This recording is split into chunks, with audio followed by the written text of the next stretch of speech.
بسم اللہ الرحمن الرحیم۔ قصے کارنر کے سامعین السلام علیکم۔ حضور اکرم صلی اللہ علیہ وسلم نے فرمایا کہ جب لوگ جنت میں جا رہے ہوں گے تو اویس کرنی کو جنت کے دروازے پر روک لیا جائے گا۔ میرے دوستو، کیا آپ کو معلوم ہے کہ اویس کرنی رحمۃ اللہ علیہ کون ہیں؟ آپ کا نام اویس ابن عامر ہے۔ آپ یمن کے رہائشی تھے اور مراد قبیلے کی شاخ کرب سے آپ کا تعلق تھا۔ حضرت اویس کرنی نے ماں کی حد درجہ کی خدمت کی، جو خدمت اللہ تعالیٰ کو بہت پسند آئی، اور اسی خدمت کی وجہ سے حضرت اویس کرنی رحمۃ اللہ علیہ حضور صلی اللہ علیہ وسلم کی خدمت میں حاضر ہو کر شرف صحابیت کو حاصل نہ کر سکے۔ ان سب باتوں کے باوجود حضور صلی اللہ علیہ وسلم نے حضرت اویس کرنی رحمۃ اللہ علیہ کے حالات کو بیان کیا، کیونکہ حضور صلی اللہ علیہ وسلم کو معلوم تھا کہ آئندہ آنے والی نسلیں اپنی ماؤں کے ساتھ کیسا سلوک کریں گی۔ ایک سائل نے حضور صلی اللہ علیہ وسلم سے سوال کیا کہ یا رسول اللہ، قیامت کب آئے گی؟ تو آپ صلی اللہ علیہ وسلم نے ارشاد فرمایا کہ مجھے نہیں معلوم کہ قیامت کب آئے گی۔ تو پوچھنے والے نے کہا کہ کوئی نشانی ہی بتا دیجئے۔ تو آپ صلی اللہ علیہ وسلم نے فرمایا کہ جب اولاد اپنی ماؤں کو ذلیل کرے گی تو قیامت آئے گی۔ تو میرے دوستو، آج کل معاشرے پر نظر دوڑائیں، اولاد اپنی ماؤں کے ساتھ کیسا سلوک کر رہی ہے۔ حضور صلی اللہ علیہ وسلم نے حضرت عمر رضی اللہ تعالی عنہ اور حضرت علی رضی اللہ تعالی عنہ سے فرمایا کہ تمہارے دور میں ایک شخص آئے گا جس کا نام اویس بن عامر ہوگا۔ اس کا درمیانہ قد ہوگا، کالا اس کا رنگ ہوگا، اور اس کے جسم پر ایک سفید داغ ہوگا۔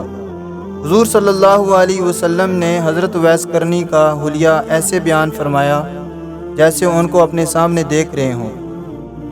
حضور صلی اللہ علیہ وسلم نے حضرت عمر اور حضرت علی رضی اللہ تعالی عنہما سے فرمایا کہ جب وہ آئے تو تم دونوں نے اس سے اپنے لیے دعا کرانی ہے۔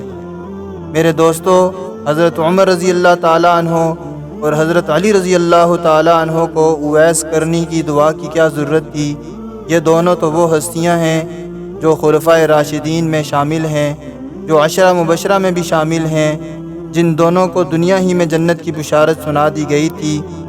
ان دونوں کو حضرت اویس کرنی رضی اللہ تعالی عنہ کی دعا کی کیا ضرورت تھی؟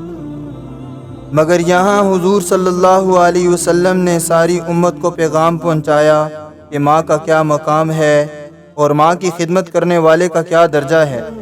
حضرت عمر رضی اللہ تعالیٰ عنہ اور حضرت علی رضی اللہ تعالیٰ عنہ حضور صلی اللہ علیہ وسلم کی اس بات پر حیران تھے کہ آپ صلی اللہ علیہ وسلم نے یہ کیوں فرمایا کہ اویس کرنی سے اپنے لیے دعا کرانی ہے۔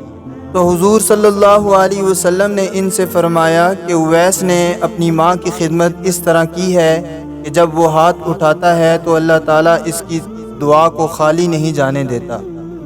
امیر المؤمنین عمر بن خطاب رضی اللہ تعالیٰ عنہ 10 سال خلیفہ رہے اور 10 سال حج کیا، لیکن انہیں اویس نہ ملے۔ ایک دن سارے حاجیوں کو اکٹھا کر لیا اور کہا کہ تمام حاجی کھڑے ہو جائیں۔ آپ کے حکم پر تمام حجاج کرام کھڑے ہو گئے۔ پھر آپ نے کہا کہ سب بیٹھ جائیں، صرف یمن والے کھڑے رہیں۔ چنانچہ سب بیٹھ گئے اور یمن والے کھڑے رہے۔ آپ نے پھر کہا کہ یمن والے سارے بیٹھ جائیں، صرف مراد قبیلے والے کھڑے رہیں۔ چنانچہ سب بیٹھ گئے، مراد قبیلے والے کھڑے رہے۔ آپ نے پھر فرمایا کہ سب بیٹھ جائیں، صرف کرن قبیلے والے کھڑے رہیں۔ مراد قبیلے والے بھی سب بیٹھ گئے اور کرن قبیلے سے تعلق رکھنے والا ایک ہی آدمی بچا۔ حضرت عمر رضی اللہ تعالیٰ عنہ نے کہا کہ تم کرنی ہو؟ تو اس شخص نے کہا کہ جی ہاں، میں کرنی ہوں۔ حضرت عمر رضی اللہ تعالیٰ عنہ نے کہا کہ اویس کو جانتے ہو؟ تو اس شخص نے کہا کہ جی ہاں جانتا ہوں، وہ میرے بھائی کا بیٹا ہے اور میرا سگا بھتیجا ہے۔ اس کا دماغی توازن کچھ ٹھیک نہیں ہے، آپ اس کے بارے میں کیوں پوچھ رہے ہیں؟ حضرت عمر رضی اللہ تعالیٰ عنہ نے کہا کہ مجھے تو تمہارا دماغی توازن کچھ ٹھیک نہیں لگ رہا۔ آپ رضی اللہ تعالیٰ عنہ نے پوچھا کہ وہ کدھر ہے؟ تو وہ شخص کہنے لگا کہ وہ عرفات اونٹوں کو چرانے کے لیے گیا ہوا ہے۔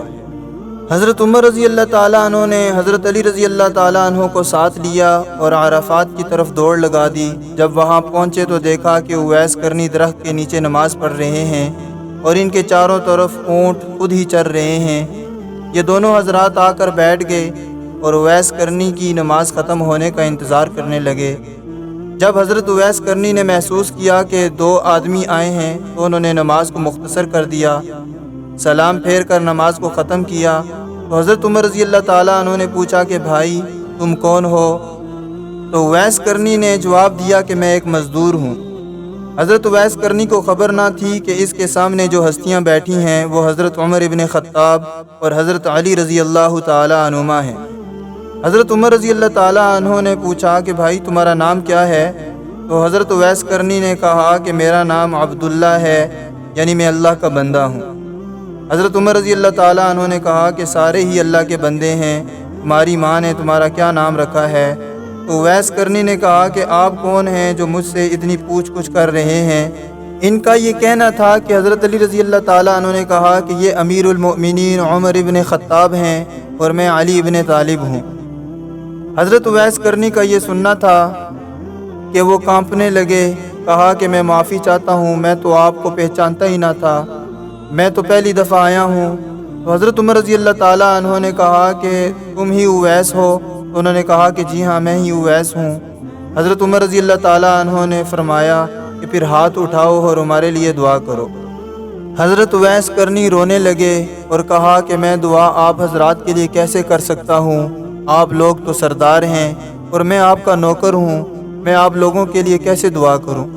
تو حضرت عمر رضی اللہ تعالیٰ عنہ نے فرمایا کہ ہاں، اللہ کے نبی صلی اللہ علیہ وسلم نے فرمایا تھا کہ اویس جب دعا کے لیے ہاتھ اٹھاتا ہے تو اللہ تعالیٰ اس کے ہاتھ خالی نہیں لوٹاتا۔ دوستو، غور کرنے کی بات ہے کہ حضرت عمر اور حضرت علی رضی اللہ تعالیٰ عنہما کے لیے حضرت اویس کرنی رحمۃ اللہ علیہ کے ہاتھ اٹھوائے گئے، اس کے پیچھے کوئی جہاد نہیں تھا، کوئی تبلیغ نہیں تھی، کوئی تصوف نہیں تھا، صرف اور صرف ماں کی خدمت تھی۔ قیامت کے دن جب لوگ جنت میں جا رہے ہوں گے تو حضرت اویس کرنی بھی جنت میں جانے کے لیے چلیں گے۔ اس وقت اللہ تعالیٰ فرمائیں گے کہ باقیوں کو جانے دو اور اویس کرنی کو روک لو۔ اس وقت حضرت اویس کرنی رحمۃ اللہ علیہ پریشان ہو جائیں گے اور کہیں گے کہ اے اللہ، آپ نے مجھے جنت کے دروازے پر کیوں روک لیا؟ تو اللہ تعالیٰ فرمائیں گے کہ پیچھے دیکھو۔ جب اویس کرنی رحمۃ اللہ علیہ پیچھے دیکھیں گے تو پیچھے کروڑوں لوگ ایسے ہوں گے جو جہنم میں جانے کے لیے کھڑے ہوں گے۔ اس وقت اللہ تعالیٰ فرمائیں گے کہ اویس، تیری ایک نیکی نے مجھے بہت خوش کیا تھا اور وہ تیرا اپنی ماں کی خدمت کرنا تھا۔ تو آج اپنی انگلی کا اشارہ کر، جدھر جدھر تیری انگلی پھرتی جائے گی میں تیرے توفیل تمام جہنمیوں کو جنت میں داخل کروں گا۔ سامعین، ماں کی خدمت کا کتنا بڑا اللہ کے ہاں مقام ہے۔ اگر آپ کو ہمارا یہ واقعہ اچھا لگا ہے تو آپ سے درخواست ہے کہ ہمارے چینل کو سبسکرائب کریں اور لائک اور شیئر کریں اور کمنٹ میں اپنی خوبصورت رائے کا ضرور اظہار فرمائیں۔